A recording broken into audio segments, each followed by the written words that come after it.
Это актуальное интервью в студии Петр Васильев. Здравствуйте. На этой неделе в Якутске состоялся межрегиональный форум по комплексному энергосбережению и энергоэффективности при поддержке правительства Якутии и Российской ассоциации центров энергосбережения. Сегодня поговорим о том, как прошел форум и какие задачи решались на его площадках. Наша гостья в студии Наталья Сивцева, директор Центра развития ЖКХ и повышения энергоэффективности Республики Саха-Якутия. Наталья Платоновна, здравствуйте. Ну, давайте начнем с того, кто является организаторами форума по энергосбережению. Данный форум включен в ежегодный план республиканских мероприятий правительства нашей республики и в связи с этим прошел под эгидой Министерства ЖКХ и энергетики нашей республики, который в свою очередь поручил нашему Центру развития ЖКХ и энергоэффективности провести данный форум. Но поскольку наш центр является членом Российской ассоциации центров энергосбережения РАЦЭС, то, конечно, мы, объединив усилия, совместно организовали данное мероприятие. Наталья Платоновна, а как пришла идея организации этого форума? Какие основные вопросы он должен был закрыть, на какие вопросы он должен был ответить? На самом деле это не первый раз проводится этот форум, в третий раз, но в таком масштабе именно на территории республики мы его провели впервые. А первый форум он проходил в периоде пандемийного режима и поэтому проходил в формате ВКС.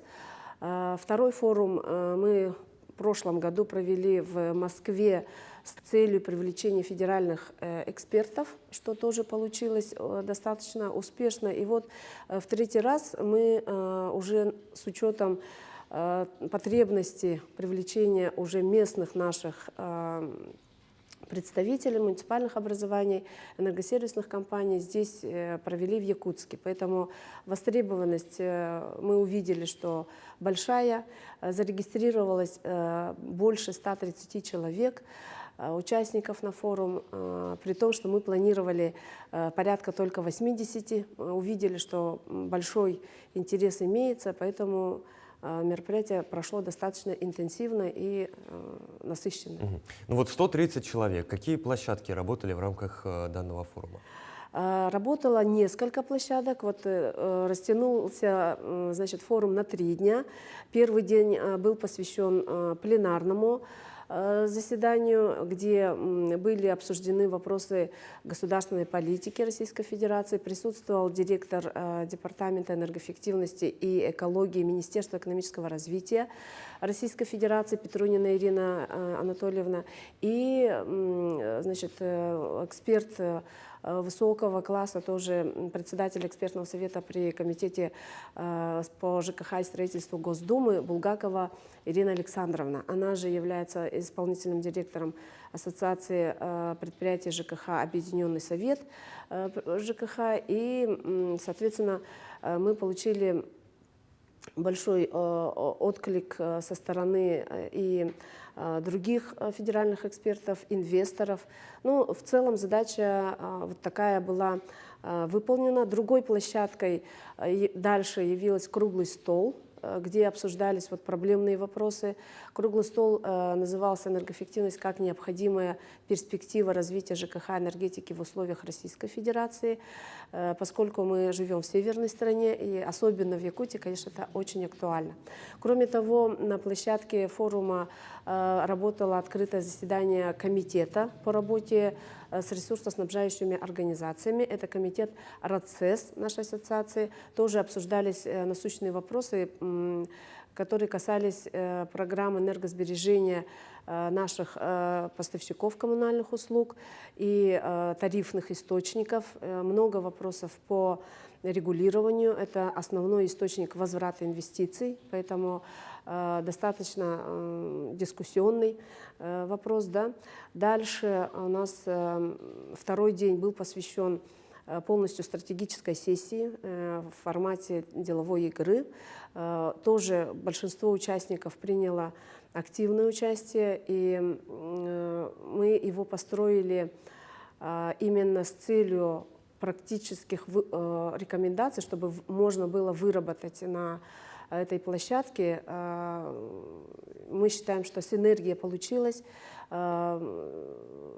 Коллеги, которые приняли в этом участие, разделились на 3 команды. Это реальные наши территории, реальные наши муниципальные образования. То, что сейчас планируется, проектируется и обсуждается именно в поселке Уснера Аймеконского района, это те идеи и планы, которые вносит сейчас Мегино-Кангаласский район, и федеральные интересы, где в Арктике пересекаются, это у нас поселок Тикси.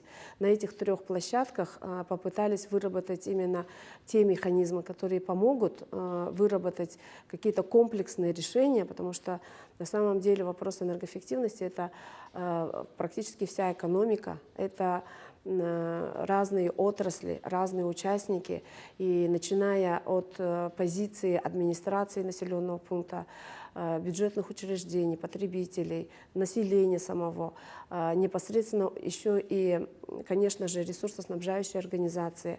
Много интересов пересекается, и поэтому участников много. Именно сложность вопроса в том, что это нужно решать в комплексе. И поэтому важно соединить интересы участников, чтобы все начали слышать и слушать друг друга. И только так, объединяя усилия, мы тогда сможем вот эти такие важные и сложные вопросы сдвинуть с места. Наталья Платоновна, вот сегодня мы несколько раз уже упомянули 2 понятия — энергосбережение и энергоэффективность. Что подразумевается под ними? Энергосбережение, вот, наверное, многих вот, опыт, который имеется в республике, возможно, он настораживает в плане того, что это все время только, значит, ужатие, там, оптимизация расходов. Да. Кроме того, я бы хотела сказать, что это энергосбережение и энергоэффективность — это разные, конечно же, понятия.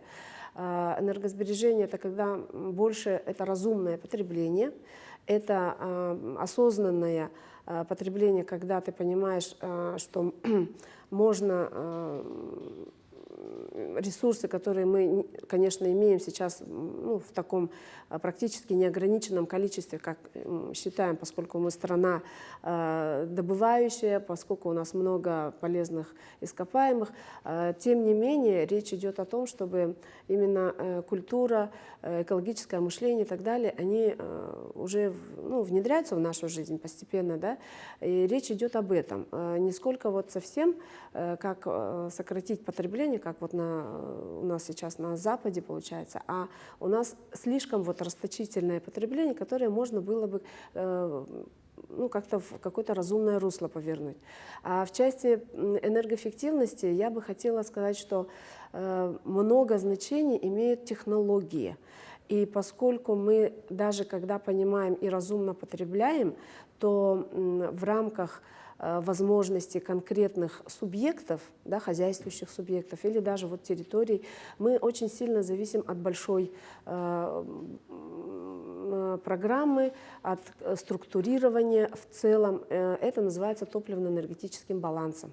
И когда мы понимаем, на какой территории какой вид топлива выгоднее привести, оптимальнее использовать, удобнее его доносить до потребителя, и чтобы это было экономически целесообразно, здесь, конечно, должны сыграть свою большую роль и научные, образовательные центры. Вот они, представители, тоже были у нас представлены на площадках форума.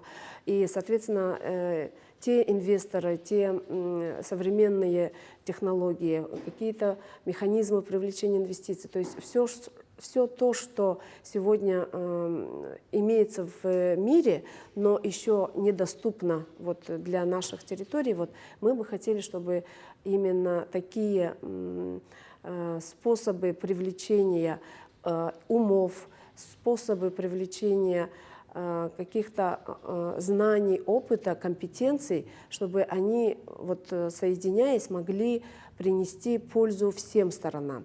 И мы считаем, что опыт, которым поделились коллеги из других регионов, которым поделились федеральные эксперты, которым, в свою очередь, республика свой опыт представила, мы можем решить очень большую проблему.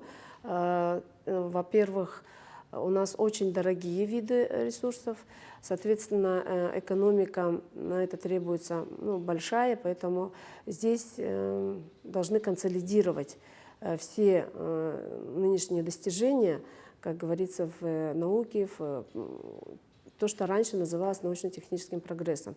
Поэтому мы нацелены на серьезную работу. Хочу сказать, что это только начало, наверное, да, масштабных изменений.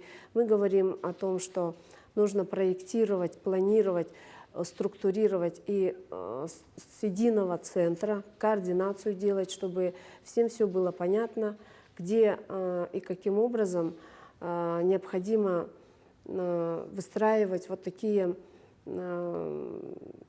скажем, экологичные и экономичные проекты. Сейчас уже республика во многом продвинулась, и в приветственном слове главы нашей республики тоже отмечены те проекты большие, которые уже республика продвигает.